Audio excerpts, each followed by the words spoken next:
Halo, assalamualaikum warahmatullahi wabarakatuh.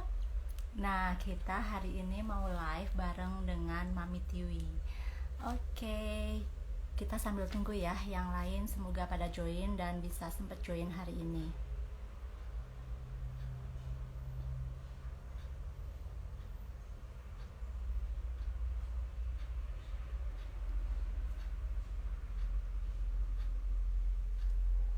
Halo semuanya, assalamualaikum. Nah, kita hari ini kedatangan tamu spesial. Namanya ini Mam Tiwi. Mam Tiwi itu sahabat saya dulu waktu di Australia dan sekarang beliau masih tinggal di sana. Nah, kita pengen tahu apa ya, kebetulan kan beliau baru ngelahirin anak di Australia. Nah, jadi kita pengen tahu apa sih mungkin banyak ilmu yang bisa kita serap selama proses menyusui di Australia, yang mungkin ada beberapa item yang itu beda dengan di Indonesia. Nah, semoga kita bisa mengambil manfaat dari pembicaraan kita hari ini dan semoga banyak ilmu yang bisa kita dapetin. Nah, kebetulan saya juga baru ngelahirin anak, sekarang udah 1 tahun sih, jadi masih bisa ngobrolin masalah dunia ASI ini. Kita bandingin antara Indonesia itu gimana, Australia gimana, dan semoga kita bisa ngambil hal-hal baik dari pembicaraan kita. Oke, saya panggil dulu narasumber kita ya.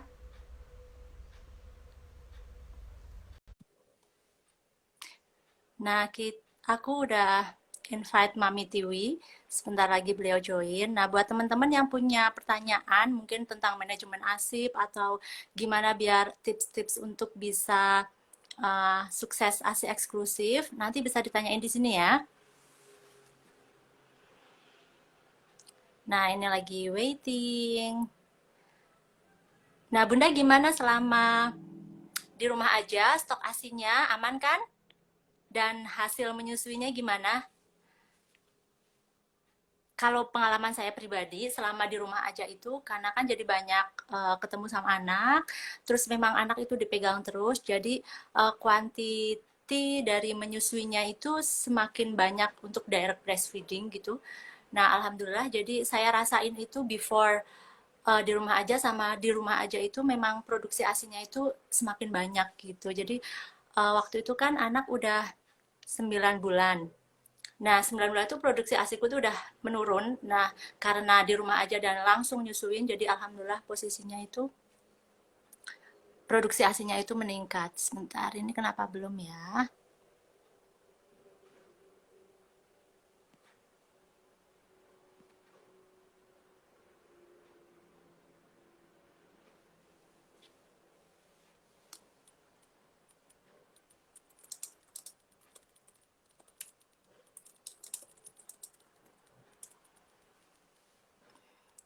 Nah, ternyata Mam Tiwi masih ada kendala. Sebentar ya, maaf menunggu. Tiwi join.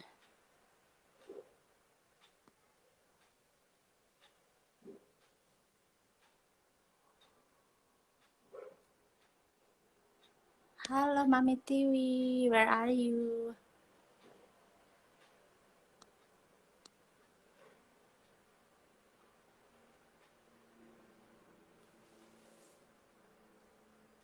Semoga berhasil ya. Halo, Halo, Assalamualaikum. assalamualaikum. Waalaikumsalam warahmatullahi wabarakatuh. Lagi ngapain di sana? Lagi abis makan siang, terus Weh, jadi di sana udah jam 1 ya? udah jam 1. Alhamdulillah hari ini biarpun musim dingin, biasanya dingin banget. Ini alhamdulillah hari ini ada cerah. Tadi agak siangan, agak pagian ada cerah, jadi lumayan hangat. Terus anak-anak udah pada makan, bapaknya sudah pada makan, biarkan mereka menyepi, biarkan mereka ngungsi. Apa Nah, kabar Mbak Mami, Lina? baik, baik, baik. Sehat kan semuanya? Alhamdulillah. Terus di sana lockdown lagi ya? Iya, lagi lockdown periode kedua. Soalnya lagi ada eh, habis ada second wave. Jadi awal Juli waktu itu sudah sempat nggak ding pertengahan Juli sudah sempat dilonggarin, sudah boleh kumpul-kumpul. Pokoknya sekitar awal sampai pertengahan Juli itu udah boleh kumpul-kumpul, sudah boleh jalan-jalan, sudah boleh ke taman gitu-gitu, udah boleh makan dine in. Terus ternyata ada second waves, ada penularan yang ternyata cukup drastis dan katanya sih angkanya paling tinggi selama pandemi ini. Jadi akhirnya lockdown lagi dan sangat ketat. Terus barusan keluar kebijakan, baru minggu ini keluar kebijakan wajib masker keluar. Kalau nggak ya didenda gitu deh. Jadi ya barusan aja boleh jalan-jalan, sekarang harus terkunci lagi di rumah. Jadi boleh keluar kalau untuk satu orang aja dan untuk groceries doang ya? Sebenarnya yang essential itu ada beberapa. Jadi boleh keluar kalau ada essential activities gitu. Yang pertama ya belanja, terus keperluan medical reason. Kalau misalnya kita sakit, perlu beli obat, terus studying sebenarnya juga boleh.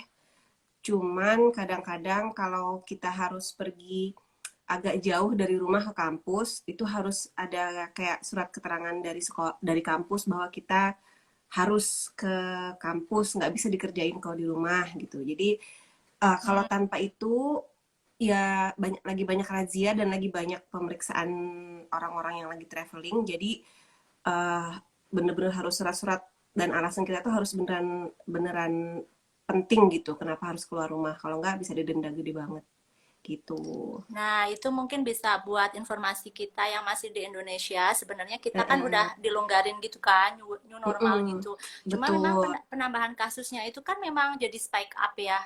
Iya Mungkin karena jadi banget. banyak kontak fisik dan sebagainya. Jadi semoga bunda-bunda dengan mendengarkan cerita yang ada di Australia itu kita semakin aware ya. Jangan Iya disepelein COVID bener, bener. dan kalau benar-benar nggak penting ya jangan keluar rumah. Benar, jadi kemarin itu Gitu yang deh. second wave itu katanya dimulai karena eh, banyaknya kumpul-kumpul di rumah. Jadi pas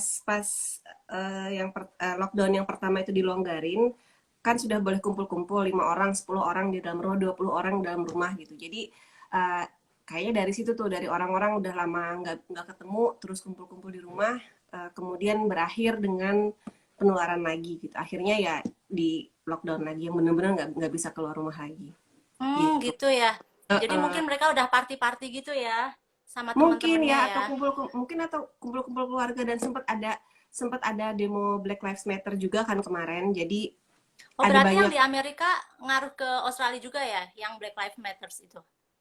Iya, demonya kan sampai Hmm. sini tuh. Demo Black Lives Matter-nya juga di sini juga orang-orang pada demo mengkampanyekan itu gitu, dan itu sempat kumpul orang banyak juga gitu. Dan mungkin ya ada beberapa eh, perkiraan kenapa bisa spike up lagi. Tapi ya salah satunya itu sih karena kumpul-kumpul komunitas, terus kemarin sempat demo Black Lives Matter juga gitu. Sekilas info. Oke, makasih banyak infonya. Jadi kita tetap harus hati-hati, jangan kumpul-kumpul dulu, tetap di Betul, rumah, jangan keluar-keluar kalau nggak terlalu penting ya. benar. Terus pakai Oke, tas. gimana proses menyusui di sana? Kita pengen dengar ceritanya. Baiklah, dimulai dari mana ya? Jadi kalau ya saya sih ngerasa perbedaannya banyak banget antara menyusui anak kedua ini dengan anak yang pertama. Jadi waktu itu mulai dari awal lahiran aja, anak pertama tuh dia waktu anak pertama saya nggak IMD karena belum aware apa itu IMD dan sudah pernah dengar gitu tapi nggak tahu bagaimana prakteknya IMD di kamar bersalin. Jadi kayak waktu itu saya nggak IMD tapi begitu anak selesai dikasih baju diukur dan lain-lain dia langsung ditaruh di samping saya dan dilakukan penyusuan. Nah waktu itu anak pertama langsung hap gitu sama sekali nggak ada kesulitan. Hmm. Nah, yang anak kedua ini, jadi dia lahir di usia 37 minggu, 3 minggu lebih awal dari perkiraan. Which is sebenarnya usia yang cukup, cuman ternyata dia mengalami kesulitan first latching gitu loh Mbak. Jadi waktu pertama Mm-mm. kali perlekatan dia mengalami kesulitan. Kalau kata bidannya sih, ini karena dia mungkin agak terlalu awal dari perkiraan sehingga apa suction refleksnya belum terlalu berkembang. Jadi refleks dia mengisap belum terlalu berkembang. Jadi waktu itu saya baru lahiran tuh IMD-nya sampai 2 jam. Skin to skin gitu kan. Saya tungguin gitu sampai dia kan kalau kalau kalau IMD itu katanya bayi akan menggunakan instingnya sendiri untuk mencari mencari Puting. puting untuk menyusu gitu kan. Mm-mm. Saya tungguin tuh, kok nggak nyari-nyari gitu, kok nggak jalan-jalan, kok nggak nengok-nengok. Saya udah sodor-sodorin gitu, kata kata bilanya nggak usah, nanti biar aja dia akan menyusu sendiri. Pada akhirnya setelah 2 jam dia nempel, tapi itu yang benar-benar sulit untuk membuat dia melekat dengan baik gitu. Dan itu awal-awal itu sempat saya harus konsultasi ke bidan, konsultasi ke perawat, sampai kayak belajar posisi nyusui itu lagi loh Mbak. Jadi kayak Oh, awal, kayak oke. pertama banget jadi sampai kayak gimana sih dulu tuh Bentar. menyusui Nanya. gitu. Kalau pas tadi MD kan 2 jam ya, nempel kan di Mm-mm, dada kita. mm-mm, Itu mm-mm. posisinya yang bayi masih belum dibersihin gitu, yang bener-bener dari keluar itu. Iya bener, jadi tuh Oke. langsung ditaruh, dan saya diselimutin, bayi juga diselimutin kan. Saya lupa ayahnya ngazanin pakai diangkat nggak ya dari dada saya, atau saya lupa. Saya maaf ya, otakku break. Itu Udah baru beberapa bulan saking lalu udah. sakitnya. Tapi itu yang jelas dia ditaruh di sini, dan itu beneran nggak diapa-apain. Sementara dokter menjahit perineum, suami saya menyelesaikan segala macam urusan administrasi, bersih-bersih apa segala macam, saya di kamar bersalin 2 jam. Itu yang benar, saya tuh nggak sabar nungguinnya, cepetan sih. Tapi nggak, sama bilang Kebayang. udah biarin aja, nanti dia akan dapet sendiri gitu. Ya dapet sih akhirnya, tapi nggak yang langsung hap gitu loh Mbak, nggak yang langsung mantep. Oke. Ya udah akhirnya ya kayak belajar dari awal lagi, posisi menyusui yang begini, yang begitu, yang cross cradle lah, yang cradle, terus apalah pokoknya segala macam posisi menyusui dan posisi perlekatan itu jadi kayak belajar dari awal lagi. Saya sampai lupa Hmm. dulu gimana sih menyusui kok langsung bisa gitu. Ya kemana aja akhirnya, ya itu konsultasi, terus tanya-nanya lagi kayak pertama lagi gitu deh, gitu awalnya. Terus itu apa dukungan dari pihak-pihak apa bidan-bidan atau dokter-dokter di sana gimana? Maksud tetap setia nungguin 2 jam gitu, terus mungkin nyemangatin gitu?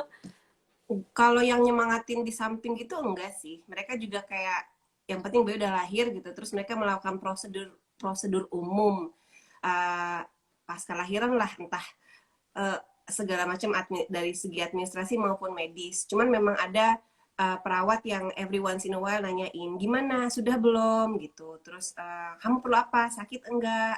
Terus ya nanyain aja, nanya gimana, Hmm. apakah sudah bisa masuk, mulutnya ke puting gitu, apakah sudah dapat, tapi nggak nungguin. Tapi yang jelas mereka terus nanyain kabar, datang terus gimana gitu, kayak gitu.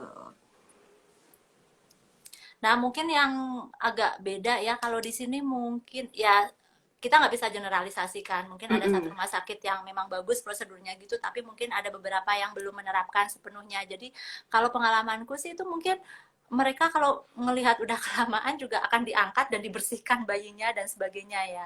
Benar. Jadi nggak terlalu lama sih kalau pengalaman aku gitu. Tapi itu kemarin juga mungkin karena di awal aku tuh udah bikin birth plan gitu loh Mbak Lina. Hmm. Jadi waktu itu ini di kelahiran bayi yang kedua ini, memang aku tuh kayak merevisi segala hal yang menurutku kurang ketika proses persalinan anak pertama. Jadi kayak birth Hmm. plan dulu aku juga nggak aware apa itu birth plan waktu persalinan anak pertama. Nah yang kedua ini ada teman kita Uni Indah, kayaknya tadi ada di sini Uni Indah, yang Hmm. memperkenalkan ke aku gentle birth, terus birth plan segala macam aku coba ikutin. Nah di birth plan itu aku stating beneran, saya mau IMD minimal 1 jam dan tidak boleh bayi diambil tanpa seizin saya. Aku bilang gitu, aku tulis Oke. semuanya.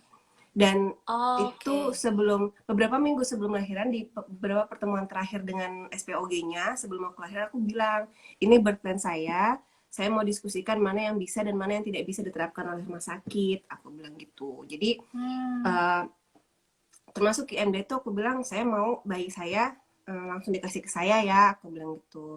Dan ternyata di rumah sakit itu, rumah sakitnya rumah sakit umum aja sebenarnya, rumah sakit publik. Mereka memang menerapkan itu sebagai salah satu prosedur setelah persalinan. Jadi bayi langsung ditaruh ke dada itu, skin to skin itu memang sudah jadi prosedur yang umum. Tapi ya kemudian bahwa aku nggak mau bayiku diambil tanpa seizinku ya. sebelum aku bolehin gitu loh, bukan tanpa sih. Oke. Kalau aku nggak mau ya jangan diambil gitu. Nah, Mm. terus karena mereka lihat sejam kok belum latching gitu kan, tunggu lagi, akhirnya sampai 2 jam kemarin, 2 jaman lah setelah latching, udah ngisep beberapa lama, baru akhirnya bayi diangkat, diukur dan lain-lain gitu. Oh gitu ya. Nah aku Mm, baru ini juga sih informasi baru juga yang birth plan tadi gitu. Kalau uh-uh, aku dulu aku bilang ke dokterku, aku mau MD ya, aku mau ASI eksklusif gitu. mm-mm, Cuma aku mungkin kekurangannya aku nggak state detail gitu. Kayak tadi 1 jam or berapa menit gitu. Itu aku mm-mm, nggak state gitu. Jadi pas udah IMD ya biarin bidan atau dokter yang menilai gitu ya kapan mm-mm, dia akan mm-mm. ngambil. Nah mungkin itu masukan juga buat mami yang sekarang lagi hamil Ya dan mau mungkin. ngelahirin, coba dikomunikasiin detail gitu ya sampai waktunya Mm-mm. mau berapa lama. Aku Oke, kemarin menarik di banget. birth plan itu beneran detail kok, ada banyak sekali listnya dari sebelum, pada saat, dan setelah lahiran. Aku juga lihat Hmm. browsing kan, birth plan tuh kayak apa sih, terus ada buku yang kasih contoh juga gitu kan. Ya aku mencoba memodifikasi itu sesuai dengan kebutuhanku. Pokoknya sesuai dengan kebutuhanku dan merevisi segala hal yang tidak nyaman kurasakan pada saat persalinan pertama. Ketidaknyamanan di persalinan pertama itu juga nggak bisa dibandingin bahwa oh ini di Australia dan apa-apa. Sebenarnya waktu di persalinan pertama aku sendiri belum terlalu educate myself gitu tentang apa saja yang hak kita, apa saja hak kita sebagai ibu pada saat persalinan dan di awal menyusui. Pada saat itu aku belum aware. Jadi itu aku mencoba memperbaiki itu dan di kelahiran anak kedua ini tuh alhamdulillah hampir semua bisa tercapai dari birth plan-nya itu, dan ya kelahiran jadi proses yang lebih menyenangkan sih gitu Mbak. Tapi tetap aja Gitu. menyusuinya perlu perjuangan Mantep banget. gitu. Nah, terus berarti ASI eksklusif ya 6 bulan? Atau Alhamdulillah gimana di masih sana? eksklusif. Alhamdulillah masih Hmm. eksklusif. Kalau di sini sih rumah sakitnya tuh to my surprise ya, aku pikir kalau di negara maju itu kampanye ASI akan jauh lebih jor-joran daripada Hmm. negara berkembang seperti Indonesia. Aku Hmm. merasa, aku pikir akan seperti itu gitu loh Mbak. Ternyata dari yang aku alami dan dari yang aku amati di rumah sakit itu mereka justru tidak terlalu promote breastfeeding. Oke. Hmm. Jadi mungkin di negara Australia, di Australia, aku nggak pengen menggeneralisir di negara maju ya. Tapi di Australia mereka lebih ke pro choice gitu loh Mbak. Hmm. Jadi kalau kamu mau ASI monggo, kalau mau formula monggo. Berarti hak Jadi asasi banget gitu ya? betul, jadi kayak Hmm. diserahkan ke ibu masing-masing. Dan aku pun join sebuah Facebook group untuk mama-mama berbayi, newborn baby gitu ya.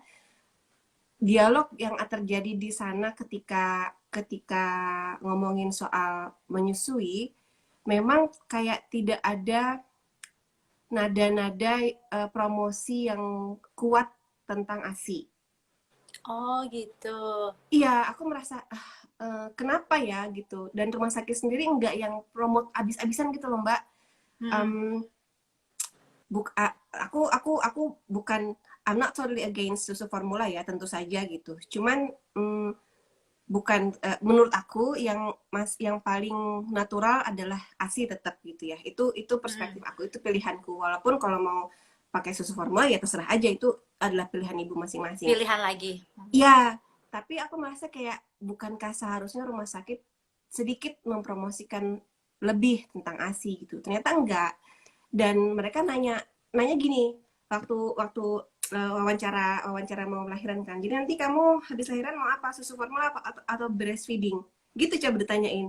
Aku like breastfeeding dong, Bu. Gitu tuh kayak yang uh, isn't it Takjub gitu ya? obvious? Ya, yeah.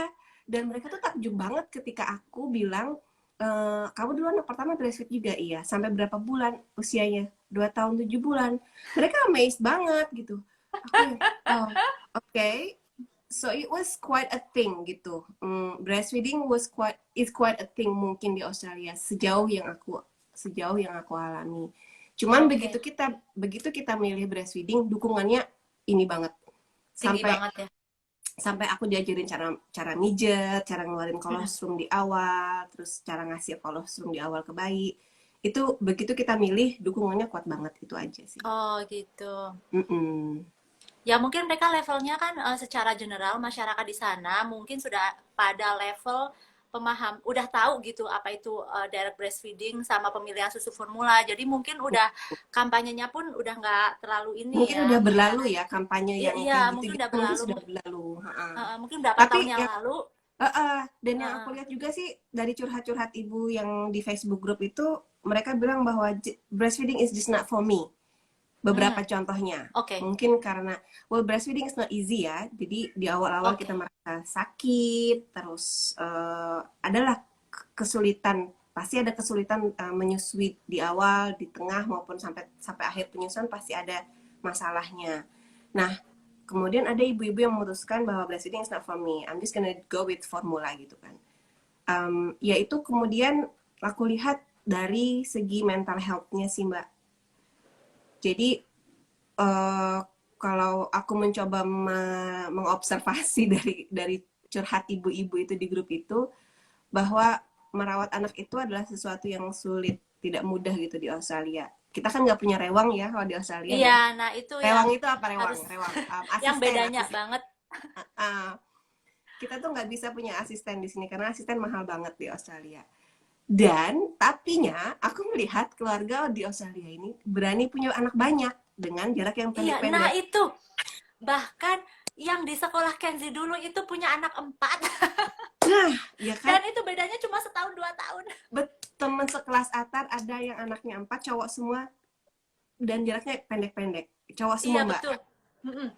Dan itu aku merasa satu, kagum ya, gila mereka berani banget memutuskan untuk punya anak dengan yang jarak yang pendek-pendek dan sebanyak itu gitu. Uh, Mungkin itu yang membuat tingkat kasus mental health ibu-ibu muda atau ibu-ibu di Australia itu tinggi.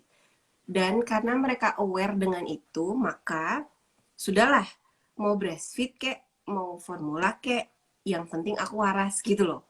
Nah, Pada betul. akhirnya, Waras itu lebih penting gitu ya. aku melihat obrolan di grup tuh kayak gitu. Apa Hmm, sih di oke. grup Facebook yang aku ikuti ya? Aku kan ngikuti ya. Aku pengen lihat aja gitu. Gimana sih ibu-ibu di sini menghadapi bayi baru gitu kan? Hmm. Kayaknya tuh kayak gitu. Yang mereka penting adalah terserah aku mana yang akhirnya aku pilih. Yang penting aku bisa hidup dengan tenang. Maksudnya dengan waras gitu loh. Oke. Bayangin aja kan anak cowok empat anak empat cowok semua, dan ternyata kalau ternyata ada masalah dengan menyusui, dengan breastfeeding kita maksa, mungkin udah gila kali gitu. Padahal Iya mereka ya betul. yang penting waras aja dulu gitu. Iya benar. Nah, jadi mental health itu kalau bedanya ya di Australia sama Indonesia, kalau buat menurut aku di sana itu sangat concern dengan mental health. Bahkan sampai ada program Are You Okay ya, inget Iya kan dulu itu? betul betul. Jadi benar-benar ada satu hari di mana satu orang dengan orang lainnya itu nanya, "Are you okay? Are you okay?" Memastikan make sure kalau kita itu nggak stres gitu ya. Kalaupun misalnya kita stres, kita ngobrol sama temennya dan itu di encourage ya. Nah, itu mungkin bedanya sama di Indonesia. Jadi memang kita harus paham kalau breastfeeding itu pilihan ya, dan setiap Iya ibu mungkin mempunyai kesulitan ataupun kemudahan tersendiri sehingga memutuskan untuk mau betul breastfeed atau formula. betul.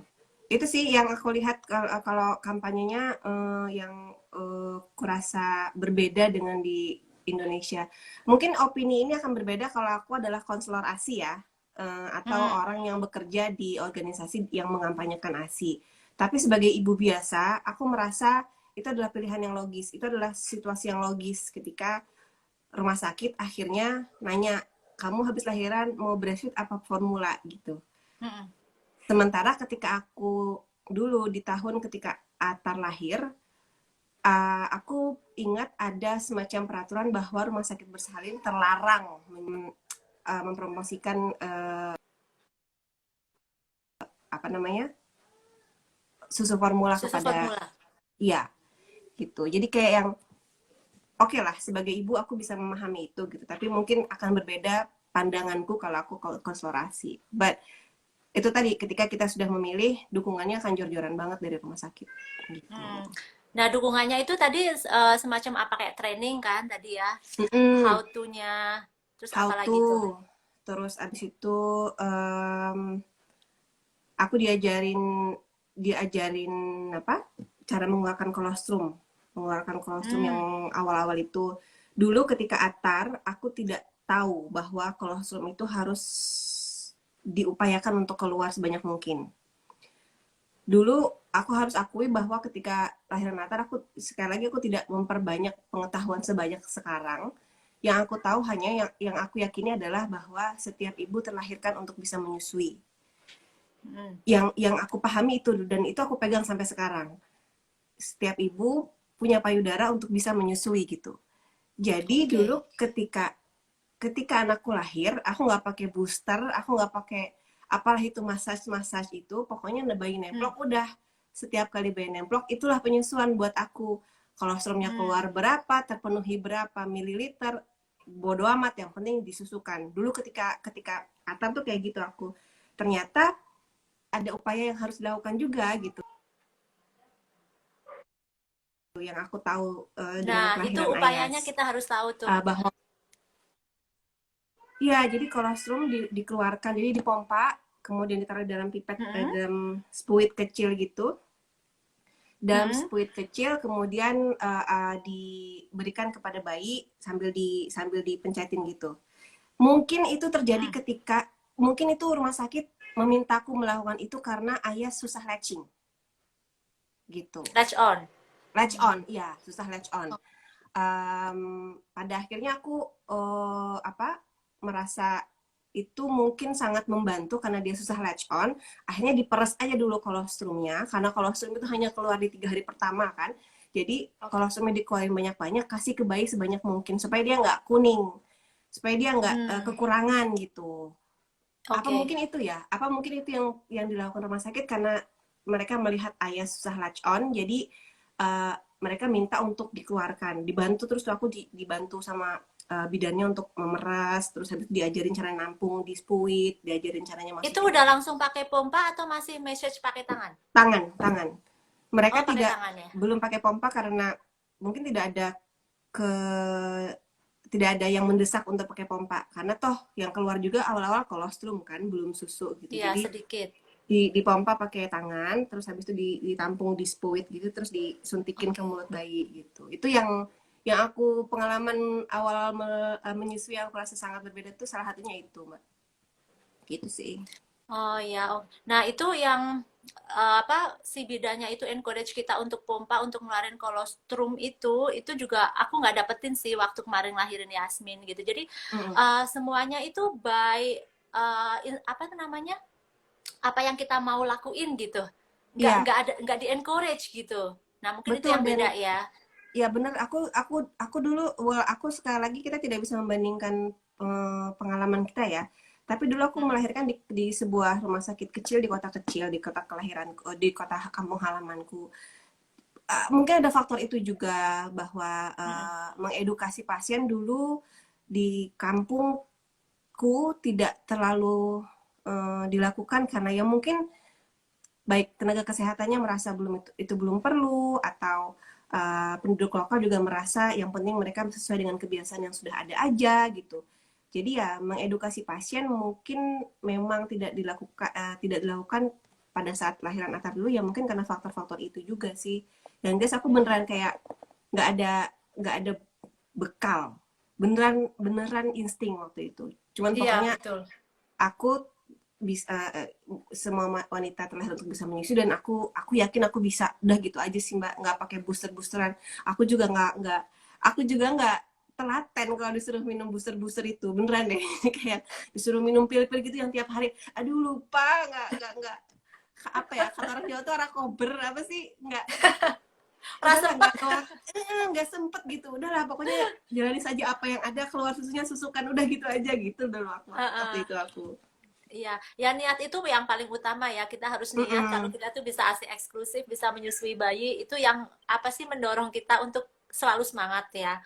Ya. Nah, ini ada yang nanya nih, cuti melahirkan di sana gimana sih antara ibu sama ayah? Kan ayahnya juga katanya dapat cuti panjang ya, dan Mm-mm. tetap digaji. Jadi itu apakah itu sebagai sebuah support dari pemerintah ke masyarakatnya? Iya, hmm, yang jelas di kampus, aku I can't talk on behalf of other company ya. Aku yang bisa aku rasakan dan suamiku kebetulan kami sama-sama PhD di kampus yang sama. Uh, yang kami dapatkan dari kampus adalah dukungan untuk bisa cuti. Cuti maternity leave itu sampai 12 bulan, parental leave juga 12 bulan.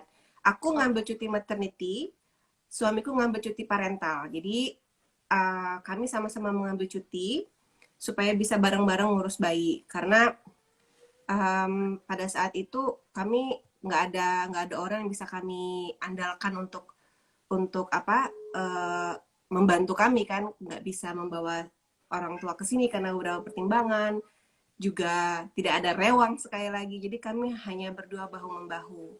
Akhirnya diputuskan suami cuti, aku juga cuti gitu. Dan Cutinya berapa lama? sebenarnya itu tadi cuti diperbolehkan sampai 12 bulan sampai 1 tahun. Cuman kami tidak bisa mengambil selama itu karena kalau cuti 1 tahun, cutinya makin lama, lulusnya makin lama. Dan kami Makin pengen lulus lupa cepat. ngerjain tesis.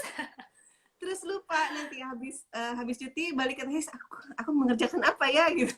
Jadi aku cuti 2 bulan, Mas Iwan cuti 1 bulan gitu. Oh gitu. Cepet banget ya itu 2 bulan. Iya, itulah ada beberapa pertimbangan lah yang membuat kami cuti segitu aja. Dan suami juga ngambil cuti juga cukup 1 bulan aja. Yang jelas, alhamdulillah kemarin bisa terlewati dengan baik awal-awal itu. Tapi ya kesininya tantangannya sudah berupa-rupa bentuknya karena anak sudah mulai berkembang, sudah mulai tumbuh, bergerak dan lain-lain. Lari-lari. Ya. Kalau minta cuti lagi kok rasanya gimana gitu. Terus kalau di sana gimana manajemen ASIP, kan habis 2 bulan itu udah kembali ke kampus ya istilahnya, mungkin ada waktu-waktu tertentu di mana harus meninggalkan AYAS gitu. Nah, manajemen ASIP-nya gimana?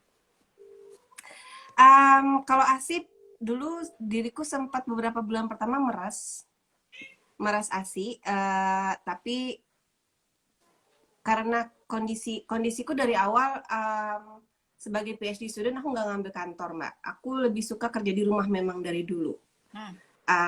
Jadi aku nggak punya kantor, aku jarang keluar rumah kalau nggak ada kelas, nggak ada workshop, atau nggak ada training, atau nggak ikut seminar dan lain-lain. Jadi setelah aku pikir-pikir, memerah ASI itu kan memerlukan waktu dan konsistensi yang tinggi ya, yang itu tidak aku miliki. Terutama untuk konsistensi. Ya Allah, aku tuh kalau disuruh meres tuh kayak yang males banget. Akhirnya ya aku berhenti memeras ASI. Jadi kalau ingin bertanya tentang manajemen ASI, mungkin aku bukan orang yang tepat. Aku berhenti memeras ASI dan hanya aku lagi ngecas HP, ngecas iPad. Aku tidak lagi memeras ASI dan akhirnya direct breastfeeding full. Karena ya itu tadi aku nggak banyak keluar rumah. Ya, nah kalau mungkin manajemen ASI nanti kita bisa lanjutin. Ini Ayas ada di belakang. Halo Ayas. Sama ayahnya aku minta balik charger. Nah itu sekarang udah besar. Gede banget, udah gendut. Nah nanti kalau untuk manajemen ASI nanti kita bisa agendain lagi.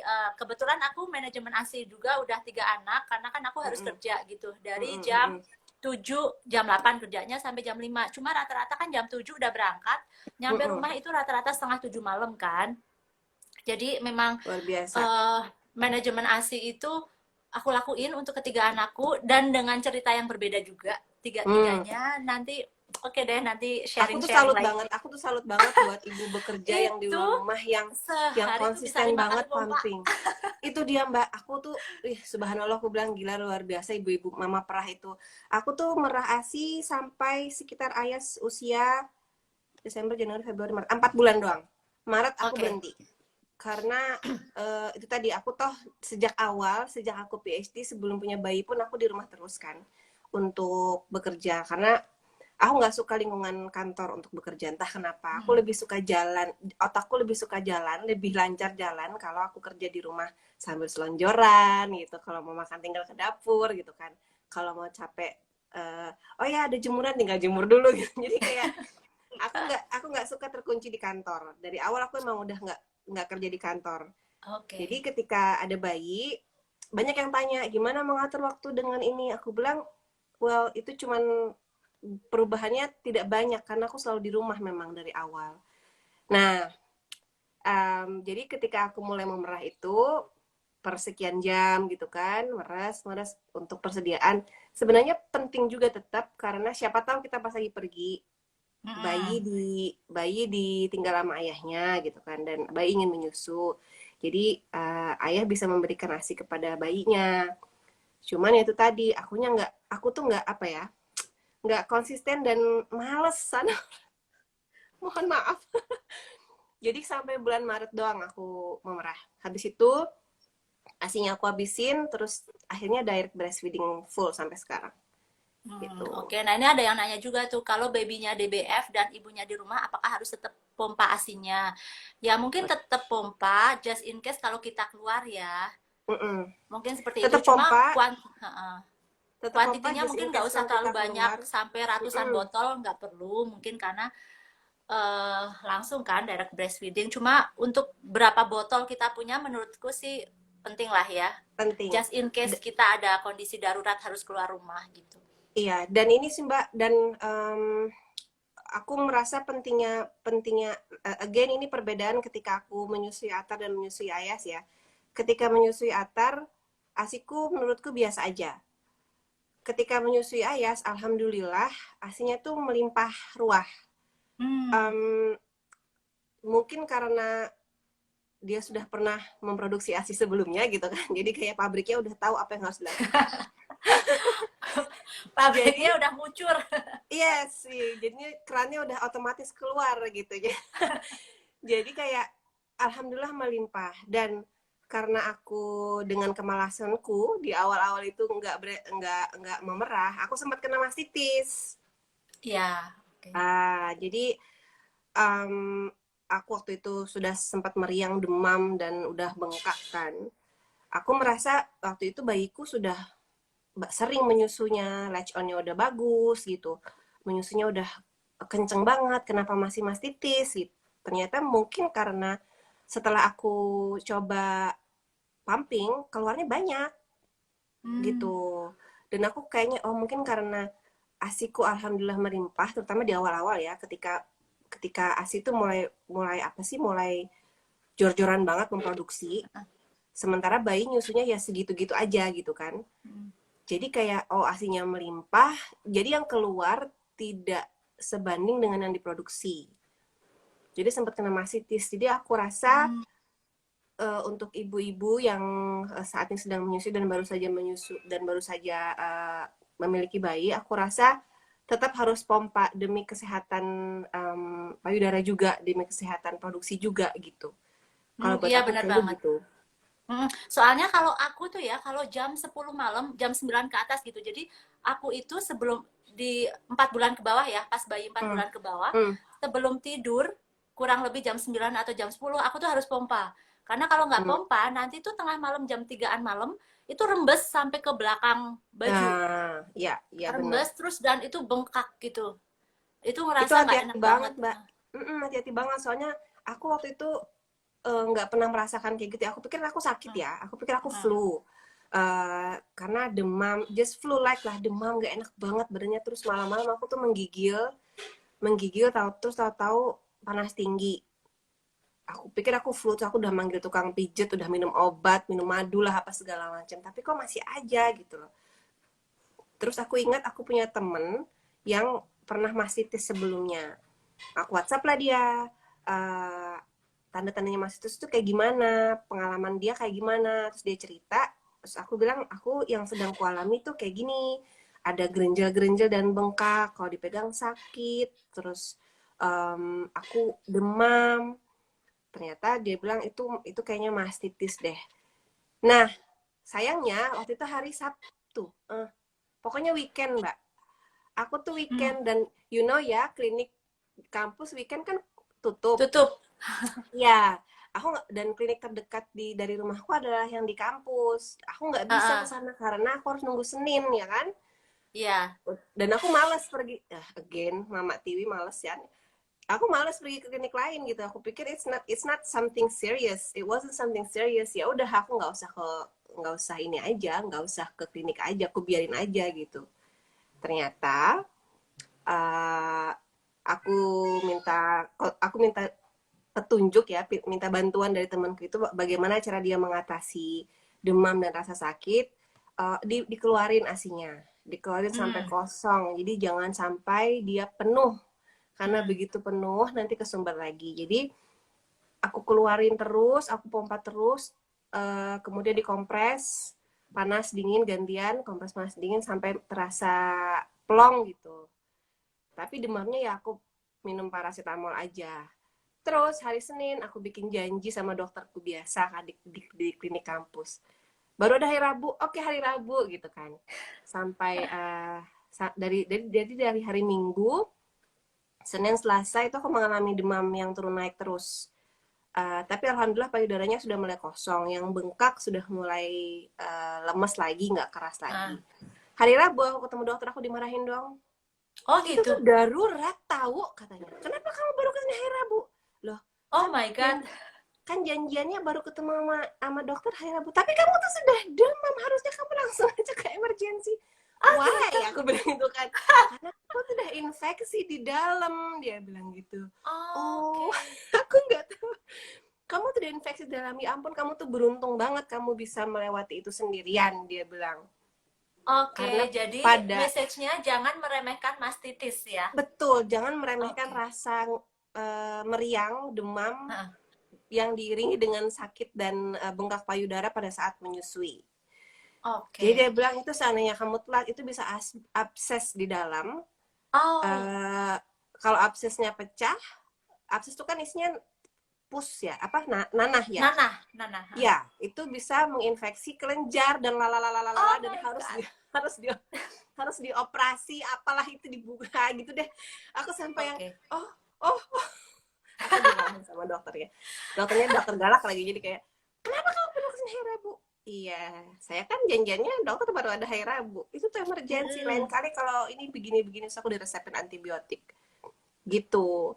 Dia buat Iya. ibu-ibu yang baru menyusui atau mungkin di pertengahan menyusui dan kebetulan mungkin produksi asinya banyak, itu penting tuh buat ngosongin Payudara. payudara every once in a Betul. while. Terus kalau ada rasa udah demam, meriang, terus diiringi dengan itu tadi bengkak payudara dan rasa sakit, kayaknya harus harus be aware deh dengan kondisi itu karena itu ternyata berbahaya. Iya, betul. Pernah ini nggak nipple crack gitu? Di ujung itu pecah Pernah. gitu. Pernah. Ini Ih, sama itu kan yang sakit ayah banget. sih. Sama yang ayah. Sama Atar itu, sama Atar tuh kayaknya so far so good. Cuman pernah dia di usia 3 bulan dia mogok nyusu. Dia nggak mau nyusu sama sekali. Yang aku nggak tahu sampai sekarang itu kenapa. Tapi selama sebulan aku kekeh nyusuin dia, ya alhamdulillah bisa berlalu. Itu aja. Sisanya nggak ada hambatan berarti gitulah. Yang ini aja, yang ini segala macamnya udah kayaknya udah aku rasakan yang kedua ini. Itu waktu crack diobatin apa kalau di sana? Atau Aku alami cuman aja? aku nggak apa-apain karena aku takut. Oke. Itu tadi mbak aku tuh males ke dokter. Males ke dokter, males pergi-pergi gitu. Terus um, akhirnya aku biarin aja, cuman aku basahin pakai ASI gitu-gitu aja Hmm. sih. Akhirnya dia nutup sendiri sih, tapi alhamdulillah cracknya juga nggak parah, nggak sampai yang berdarah gitu-gitu gitu. Ya, kalau aku, dokterku kan aku pernah crack juga tuh waktu sebulan Mm-mm. 2 bulan awal. Itu suruh diolesin VCO di putingnya. Oh, nah itu mungkin Heeh. ya. Mm-mm. Ya, jadi Karena mungkin buat PCO informasi buat bunda yang ngelembabin lain, ya. kalau crack bisa pakai VCO. Nah, itu aku rutin sih pakai VCO gitu sama ASI ya, dioles-oles ya. Mm-mm. Tapi memang sembuhnya itu emang lama, tapi memang harus dilalui kali ya. Jadi Mm-mm. ya sabar aja kalau lagi sakit ditahan-tahan. Karena aku juga bukan tipe yang pengen ngolesin salep-salep gitu, karena walaupun Iya, itu aman, buat aku keyakinanku gitu ya, itu kan itu masuk ke masuk dalam ke mulut bayi. bayi. Mm-mm. Jadi aku memilih untuk bersakit-sakit Iya benar. dan diolesin Aku ASI ini dan sih, VCO. ya karena sisi kemalasan itu kayaknya ribet banget itu kalau mau nyusui dioles dulu gitu. Udah koboy aja lah, bodo amat, sakit lah udah tahan aja gitu. Ini tadi ada yang tanya Gimana? tips biar nggak sakit puting saat menyusui.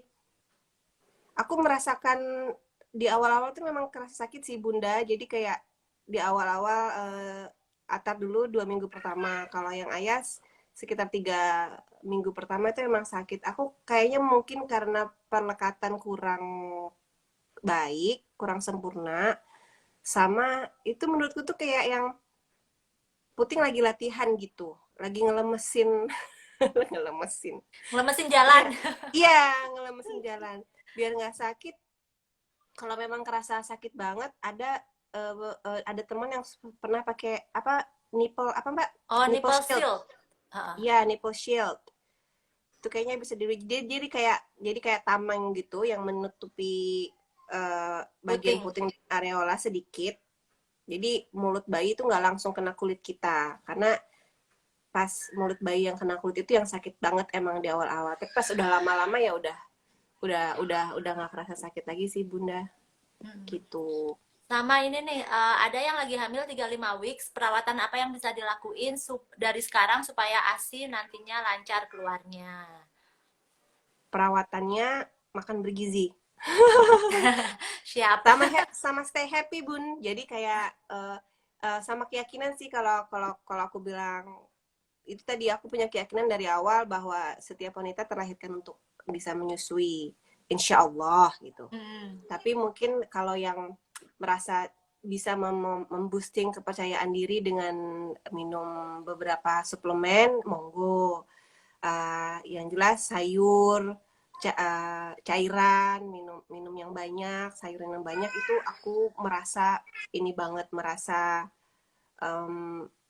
membantu banget dalam produksi ASI, karena ya ASI terbuat dari cairan, jadi kita minumnya juga banyak gitu. Apapun Mungkin dipikir-pikir, tambahan lagi, mandi. Tambahannya kalau dari aku, ini nipelnya itu sering dibersihin. Jadi waktu kita hamil itu kan dia sebenarnya udah ngeluarin kan, ngeluarin cairan. Jadi tanda-tandanya tuh ada kayak komedo gitu, komedo Ya, rada besar di bener. areola. Nah itu harus dibersihin sih, pakai kapas di iniin baby oil. Oh, I see. Nah, itu monggo sih. Aku pernah kayak gitu ding, pakai bukan baby oil tapi apa sih? Minyak zaitun. Ya, Tapi betul, bisa. sesekali. Kalau mau pijit-pijit, jadi kayak aku pernah lihat di YouTube sih, cara pijit payudara untuk memperlancar ASI memang ada. Silakan diikuti saja kalau memang rajin diriku mah. Oke, sip. Nah, wah nggak kerasa kita udah 49 menit. Nih, aku mau kasih tahu kalau Bunda Tiwi ini juga seorang pengarang buku loh. Penulis. Keren. Penulis buku. Oh iya, kalau ngarang pengarang. Penulis buku, sorry. Nah, jadi selain coba bayangin ya, student mama, sekarang lagi ngambil PhD. Terus hamil dan melahirkan saat menjadi student mama di Australia, yang buat aku itu something. Itu jangan ditiru ya, itu nekat. Tanpa asisten. Nah, ini aku mau liatin bukunya. Bagus banget buku itu.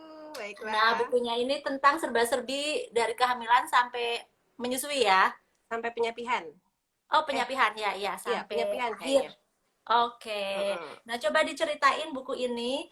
Pasti buku ini tuh bermanfaat banget buat bunda-bunda yang mungkin, apalagi sekarang lagi hamil ya, atau baru aja ngelahirin, buat persiapan. Jadi waktu udah ngelahirin, kita itu udah ada gambaran kita harus ngapain, kita harus gimana, terus kalau ada kendala kita harus gimana. Mungkin boleh diceritain.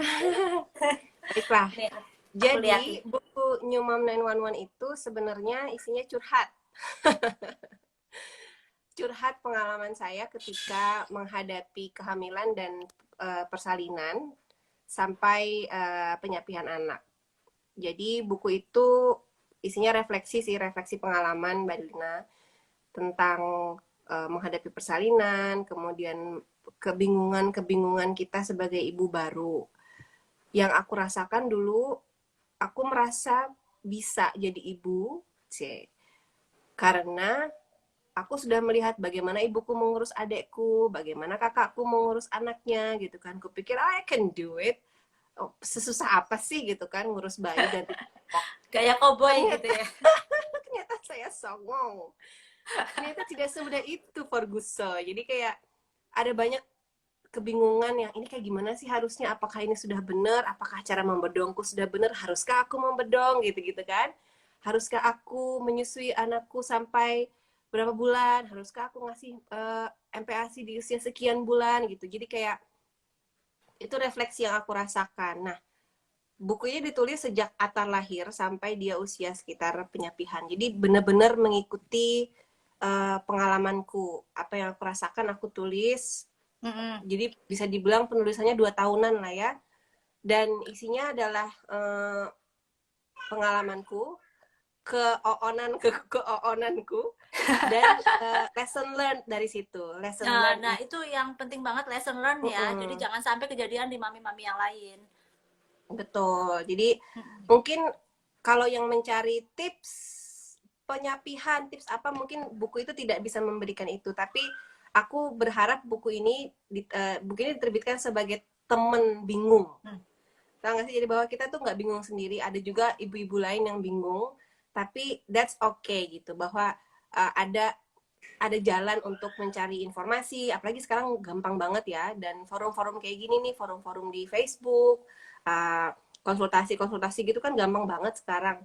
Kalau dulu mungkin lebih tidak Susah segampang ya. ini gitu. Tidak segampang ini karena ya informasi kan belum sebanyak ini dulu. Nah, aku merasa ini penting untuk buku ini penting untuk menenangkan para ibu bahwa nggak apa-apa bingung, namanya juga kita menghadapi manusia baru yang kita nggak pernah kenal sebelumnya. But that's okay, you're not alone. Gitu aja sih isi buku itu.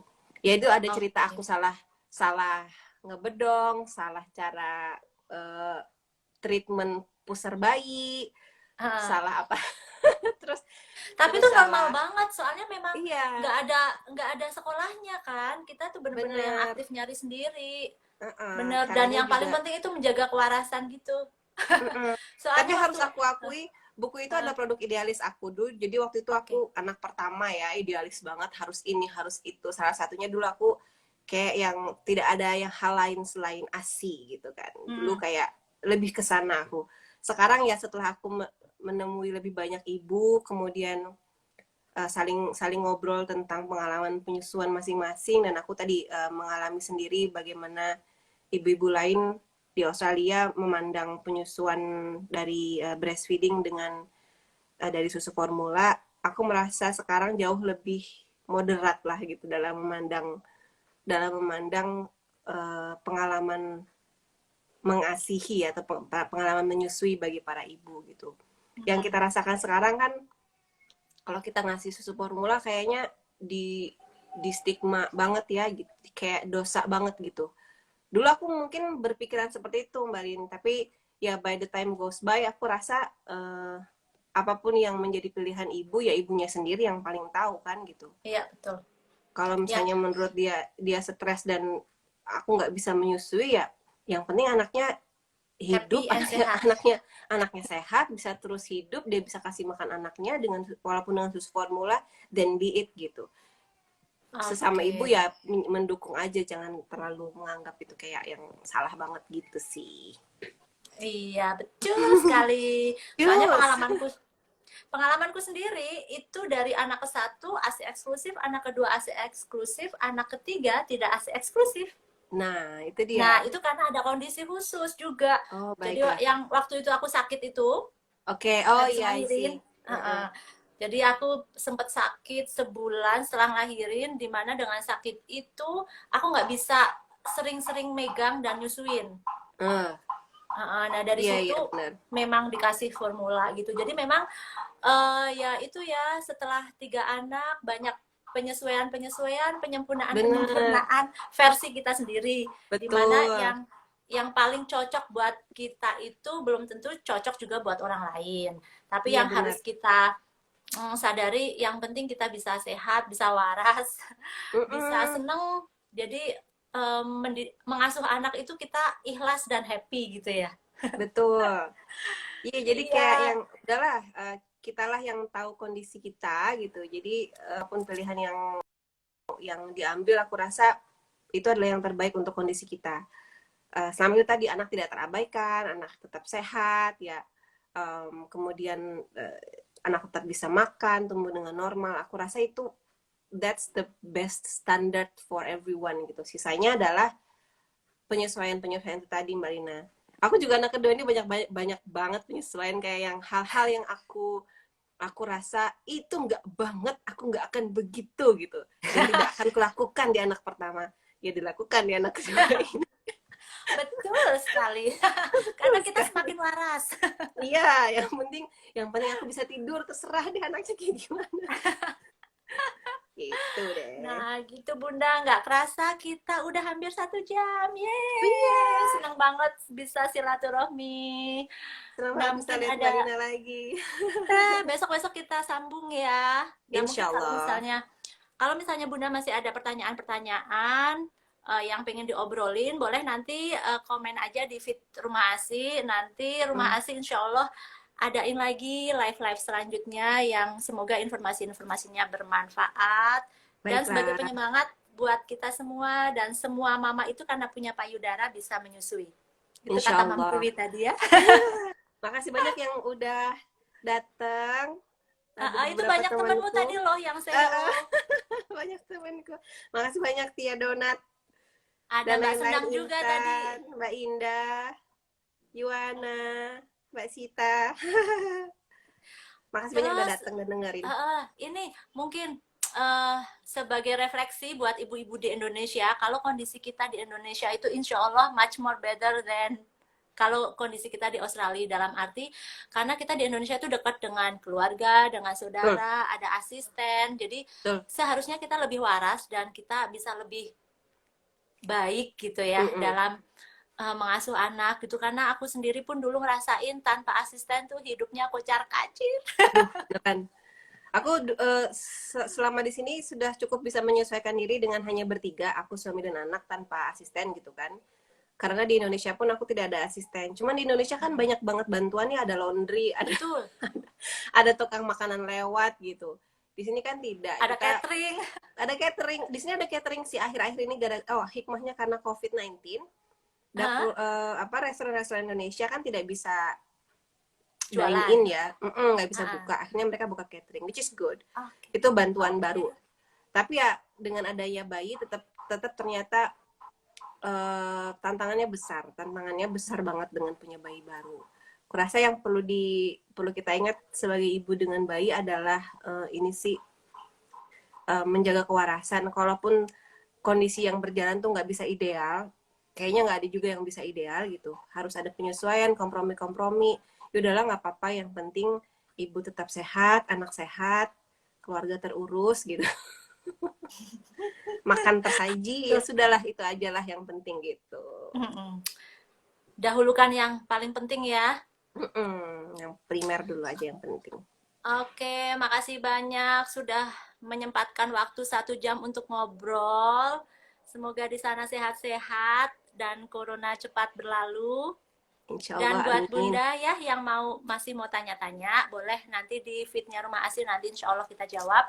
Terus jangan lupa, ini bukunya bagus banget buat teman kita selama kita proses tadi ya, kehamilan, melahirkan, menyusui, sampai menyapih, buat guidance kita, jadi kita merasa nggak lonely, dan juga kita jadi tahu apa yang orang lain lakuin, tips-tipsnya juga ada gitu deh. Boleh di Amin. order di Rumah Asi ya. Thank Baik. you banyak. Salam buat Makasih Mas banyak, Mbak Lina. Iwan, buat Atar sama Ayas. Amin. Iya, salam juga buat Nanti, semua ya. oke, thank you so much ya. Dah. Makasih buat follower Rumah Asi yang udah ikutan. Assalamualaikum warahmatullahi wabarakatuh. Waalaikumsalam.